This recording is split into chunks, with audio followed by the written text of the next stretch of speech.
During the investigation of the Titanic shipwreck, researchers noticed a strange and unusual thing. At the bottom of the sea, the front part of the ship was in good condition, while the back part was in very bad condition, and that too 2,000 feet away. Indeed, after lying at the bottom of the sea for hundreds of years, iron and steel rots. But if these two were part of the same ship, and sunk at the same time, then why so much difference between the front and the back? Researchers believe that on the night of the accident, something else happened to the Titanic besides hitting the iceberg, which caused more damage to its aft section. But the question remains, what was it?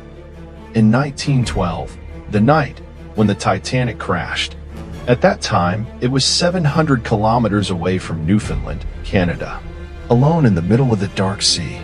At the time of the incident, there were a total of 2,240 people on board, out of which 1,500 people lost their lives. The one who was called Unsinkable. Power quickly succumbed to the dark depths of the sea before the of nature. The only witnesses of this accident were those who somehow jumped from the ship into the cold water of the Atlantic Ocean. Anything that happened from the collision with the iceberg to the sinking of the ship. No record avies, not with anyone except those eyewitnesses, who were themselves struggling against the cold water. The first rescue ship, the RMS Carpathia, also arrived an hour and a half after the Titanic sank. It was also fortunate that they received the Titan's emergency message. Otherwise, those who were fighting for their lives in the cold water would not have survived. And no one would have known about the Titanic disaster either. During the investigation, initially, no one knew what had happened with the ship. But then survivors revealed that the ship had collided with an iceberg.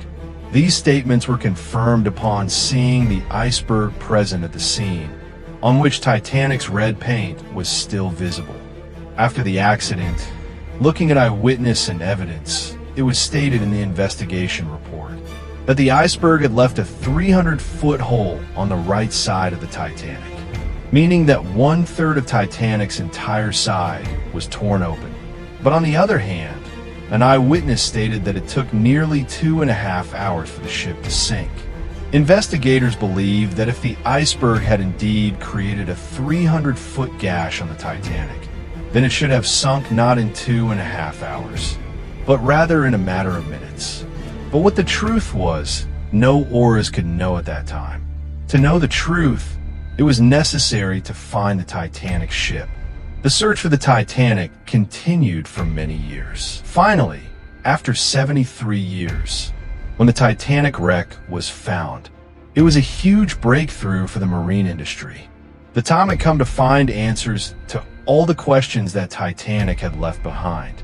At a depth of 4.000 meters in the Atlantic Ocean, the wreckage of the Titanic lay in pitch black darkness for decades, which captured countless photos of the shipwreck. Several expeditions were arranged. Oceanic explorer P.H. Nargeolet has visited the Titanic wreck more than 30 times, but he never saw the 300-foot hole even once. However, this profile photo of the Titanic shows a 30-foot area that indicates something had hit here. Its area is only 11 square feet. 370 gallons of water inside the Titanic every second. At this rate of filling, it means that the entire ship would have been filled with water in about 2.5 hours. And according to eyewitnesses, it also took about 2.5 hours for the Titanic to sink, so one mystery was solved, that there wasn't a 300-foot hole in the Titanic. Rather, there was only a 30-foot long crack. But this was not the only mystery. There was still a lot to know. During the investigation of the Titanic shipwreck, researchers were not able to understand this. How is the front part of the ship, called the bow, in a better condition than the back part and the stem? And why is there so much distance between the two? High-tech sonar scanning technology was used to solve this mystery. ROVs captured hundreds of thousands of pictures of the Titanic shipwreck site and then converted them into a 3D model with the help of computer graphics. This model also had all the details that no normal camera or human eye can see at this depth. In the model, it can be seen that all the decks of the 392-foot-long stern are nested within each other, as if it is not a steel ship, but a paper ship. Different parts separated from the ship are scattered around. Only 2 engines the size of a house are attached.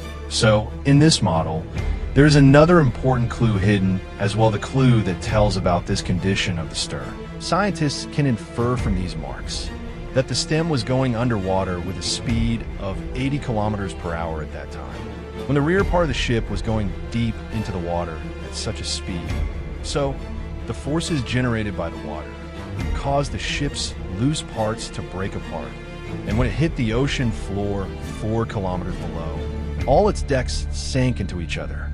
On the other hand, as you can see, the design of the bow section is hydrodynamic, meaning it can easily cut through the water, just like a ship creates its path by parting the water as it floats on it. This is why the bow section was not rotating as compared to the stern. Neither the water forces were directly attacking it. Finally, another mystery of an incident that happened 110 years ago has also been unraveled. But there's another question that needs to be answered.